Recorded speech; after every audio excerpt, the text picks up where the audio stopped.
here's our transcription and translation review video. So we know that genetic information in the DNA can be translated to make proteins. Genetic information, the collection of genes, is the genome. Proteins that we make, the collection of proteins in a cell or a tissue, is the proteome. So genome, proteome, make sure that you've got those pieces of vocabulary down. Transcription, we're going to go from DNA to messenger RNA. And then translation, we're going to go from messenger RNA to protein or polypeptide. So interestingly, only about 1% of our human DNA actually codes for protein. Most of our DNA is non-coding. We used to call it junk, but it's not junk anymore. We know it actually does stuff. We just don't know exactly everything that it does. So this first step, transcription, we're going to use this enzyme, RNA polymerase. It's going to bind to DNA at a promoter site of a particular gene. Promoter site is a chunk of DNA sequence that attracts that polymerase at the start of every gene, and it's going to help the polymerase find and start coding the gene into messenger RNA. So it's the polymerase isn't going to jump onto every single gene, only the ones where there are accessible DNA promoter sites. We can actually make some of our promoters not accessible. We can hide them through two processes. One, we can glue our promoters down into nucleosomes. So nucleosomes are these collections of histones in DNA. These do not occur in bacterial cells, only in eukaryotic cells. We have these 8 proteins, these histones, that the DNA wraps around.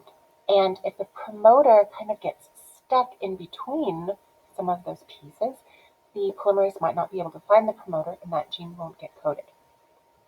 We can also methylate the DNA. This includes adding a methyl group, a CH3 group, onto a piece of the DNA.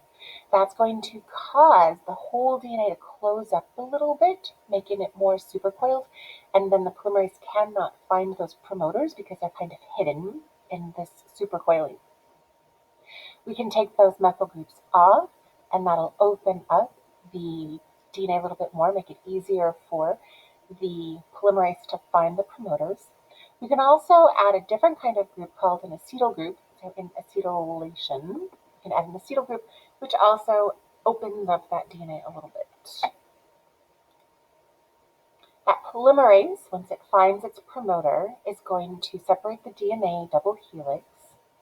Nucleotides are going to complementary base pair with the DNA on the template strand so that we can make our new strand of messenger RNA. So some quickie vocabulary here. Our template strand is actually the antisense strand. The non-template strand is the sense strand, which doesn't make a whole lot of sense, except it does. So our DNA, if I've got C here, then I have G on my DNA complementary base. I also have a G in my messenger RNA. So this C is going to code for a G in the messenger RNA, which is a match for the G on the other DNA strand, which is why the non-template strand is the sense strand, because they match, and they match because they're both complementary to the antisense template strand. So weird vocabulary, antisense is actually the template strand, sense is the other one. So always in a 5' to 3' direction, always, when we're building messenger RNA, when we're building DNA, it's always going to go in a 5' to 3' direction. So once the polymerase leaves the DNA, it can wrap itself back up into its double helix. Here we have a piece of DNA, and transcription is happening here. So the double helix opened up, we're making some messenger RNA. As soon as that messenger RNA is done being formed, that DNA can close back up and be a single strand as opposed to that open strand. We also have transcription happening here and here. You can see all those open spots where we were able to separate those double helices of DNA to make some messenger RNA. The end of transcription occurs when polymerase gets to another special sequence called the terminator sequence on the DNA. Polymerase knows to just leave the DNA molecule. Messenger RNA is done. Once that messenger RNA is done being transcribed, if you're a bacteria cell, you're done. That messenger RNA is going to go find itself a ribosome and protein will be made. We eukaryotic cells, we're a little bit trickier. What we're going to do is process our messenger RNA first. There are 3 different things that happen. Poly A tail, 5' cap, these are a little bit easier to talk about. So the 5' cap, we just put a start spot. The poly A tail is going to go here on the 3' end. We literally add oodles and oodles of adenines to the end of the messenger RNA strand to kind of protect it from enzymes that are going to try to digest that messenger RNA as soon as it leaves the nucleus. The other thing we do, the weird thing that we eukaryotes do, is messenger RNA splicing. So we're actually going to take this messenger RNA that we just built, we're going to chop it into some pieces. Some of those pieces are going to get glued back together and become actual messenger RNA that leaves the nucleus. Some of the pieces are just going to get recycled. They're going to get tossed into the recycling bin. We're going to break them back into their A's, U's, C's, and G's and use them later to make more messenger RNA. Here's where the vocab gets weird. The pieces that leave the nucleus are the exons. The exons are the pieces that get glued together to make mature messenger RNA. These are the ones that are going to exit the nucleus and go to the ribosomes to make the proteins. The pieces that stay in the nucleus and get recycled, these are the introns. So the introns stay in the nucleus and get recycled. Weird, but it's what happens. So let's say we've got our exons headed out to the ribosomes. Now we're going to actually make some proteins. We can make a lot of protein all at the same time with polysomes. So this is our DNA strand. On the DNA strand, we are making messenger RNA. And here we have 1, 2, 3, 4, 5, 6, 7, 8, 9, 10, 11, 12, 13, 14, 15, 16, 17, at least 17 different ribosomes, all on the same messenger RNA, all making protein from that same code. So if you need a lot of the same enzyme or a lot of the same protein all at once, you can have a polysome, many ribosomes, to make lots of protein in mass. So a few more details about translation. Now we know that ribosomes is where translation occurs, composed of ribosomal RNA and some protein. They act together as an enzyme, catalyzing the formation of peptide bonds between amino acids. There are 2 subunits, one large and one small. The small subunit has binding sites for messenger RNA. The large subunit has these slots where transfer RNA can fit. Ribosomes can be bound or free. Free ribosomes are literally floating free in the cell. They make proteins that stay in the cell. Bound ribosomes are stuck on the rough ER. They make proteins that are transported to the Golgi and then transported in vesicles through exocytosis out of the cell. Ribosomes can be 70S or 80S. The S is for this guy Svedberg, who figured out that heavier things sink a little bit more. And so 80S ribosomes are a little bit bigger. They sink more. Most of our cell has 80S ribosomes. 70S ribosomes are found in bacteria and in mitochondria and in chloroplasts, which is kind of cool. So the amino acid sequence of the protein, that polypeptide chain, is determined by the messenger RNA, and of course the sequence of the messenger RNA is determined by the gene. Each messenger RNA is on average about 2,000 nucleotides long. Of course, some are shorter and some are longer, but an average about 2,000. We can use this lovely codon chart to figure out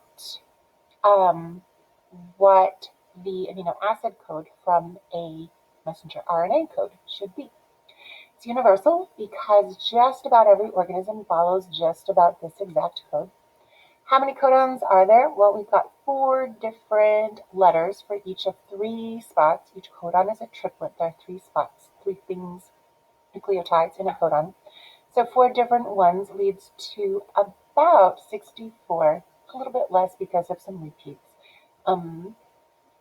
64 different potential codes for our codons, but there's only 20 or maybe 22 amino acids.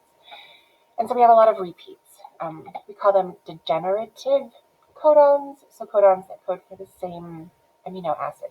What's good about this is that we can have some mutations in our DNA, some mutations in the messenger RNA, and still get the same amino acid sequence so that we don't have too many terribly wrong protein shapes. We can use the codon chart to figure out our amino acid sequence, so AUG. I'm going to find here A and U and G is methionine. My next amino acid CCC, CCC is proline, and we would just keep going on. Here it's asking us to go from our antisense or template DNA to code our messenger RNA. So T would code for A in the messenger RNA, A in the DNA would be a U, C would be a G, and now I can use this messenger RNA codon to find my polypeptide. A, U, G is methionine. Methionine is almost always our start codon. Just another one. So translation is going to depend on that complementary base pairing between messenger RNA's codons and the transfer RNA's anticodons. So AGU on my messenger RNA codon is complementary base paired to UCA on the anticodon of the transfer RNA. Transfer RNA's anticodons are specific for some amino acid, so the codon will match the anticodon, which will match an amino acid so we get the right amino acid sequence in our proteins. First thing that happens, messenger RNA is going to bind to the ribosome's small subunit. So we've got this little divot in the small subunit of the ribosome that is just right for the messenger RNA to fit. I'm going to transfer RNA with the complementary anticodon. So I've got my codon here, my anticodon here. They're going to match. He's going to come and bring his amino acid. Sitting on the P site, somebody else, another transfer RNA. This is our transfer RNA, another transfer RNA. This guy is going to come and sit on the A site of the ribosome. He's bringing his amino acid. Then magic starts to happen. The ribosome is going to help to transfer all of these amino acids that are on the P transfer RNA. It's going to chunk them over to the amino acid on the A transfer RNA. Peptide bond gets formed between this guy and this guy. That whole chain is now sitting on the A site. The guy in the P site shuffles over to the E site and exits. The A site guy moves over to the P site. So the guy that was on the P site shuffles over to the E site and then exits. The guy that was on the A site is going to shuffle over to the P site. And then we can start the whole thing all over again. Somebody new comes in on the A site. All these guys are going to get shuffled over to this guy. Now I've got a new polypeptide chain, one amino acid longer. He shuffles over, he exits, and we do it all over again. What's kind of amazing is that the genetic code is universal. Mostly all organisms use the same code. What we can do is we can take DNA out of a human cell, we can chop it up with restriction enzymes to extract a gene from the DNA. We can then insert that gene into a little piece of DNA called a plasmid that belongs in bacteria. I can then zap my plasmid into a bacteria. Bacteria can make babies just about every 20 minutes. So we can double. And what this means is that if this is my gene to make human insulin, I now have a pile of bacteria that can make human insulin fast and cheap. That's the end of transcription and translation. If you have questions, let me know.